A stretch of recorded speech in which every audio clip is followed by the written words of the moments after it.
Bonjour, ici Michel pour Ciné Techno, et aujourd'hui je vous parle du jeu Sword Legacy, Omen, de Firecast Studio et Fableware Narrative Design, distribué par Team 17 et sorti le 13 août 2018.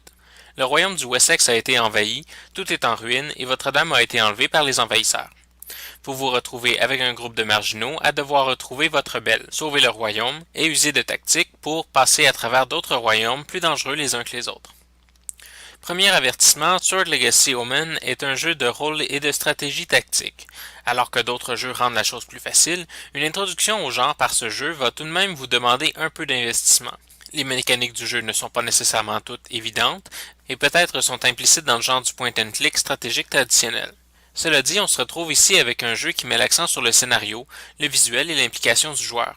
En fait, c'est probablement le scénario qui prend le plus de place dans le jeu. On a l'impression en jouant que le vrai but de chaque niveau est d'avoir accès à la continuité de l'histoire.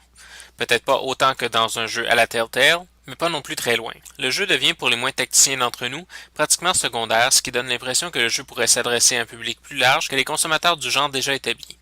Le rythme du jeu est cependant un peu lent et crée rapidement une impression d'inversement des vitesses d'action et de narration. Le Tactical RPG étant ce qu'il est, on prend du temps pour réfléchir à son prochain mouvement, les personnages se déplacent un à un, et l'action se déroule tour à tour alors que la narration ou les scènes animées se passent avec plus de fluidité dans l'action.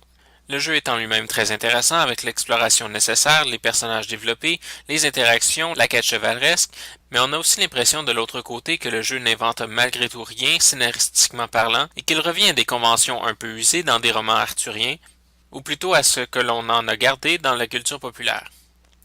Le jeu manque un peu de vivacité, d'audace, de dépassement des lignes tracées. Même si on a affaire à un très bon jeu qui se permet peut-être un peu plus de violence qu'on en voit habituellement et qui lui donne un statut de jeu non recommandé pour les enfants.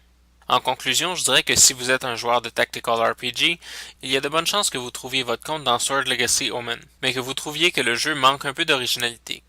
Si inversement vous n'êtes pas un joueur de Tactical RPG, la simplicité des codes de l'histoire, le scénario développé et les personnages intéressants sont probablement les caractéristiques du jeu qui vous garderont en selle pendant que vous allez prendre l'expérience avec le genre, qui va peut-être sembler opaque pour le commencement. Bref, un jeu qui offre à tout le monde quelque chose à apprécier, qui comporte certainement quelques lacunes, mais qui de manière générale est extrêmement bien exécuté. Je lui donne donc une note de 8 sur 10. C'était Michel, je vous remercie et amusez-vous bien.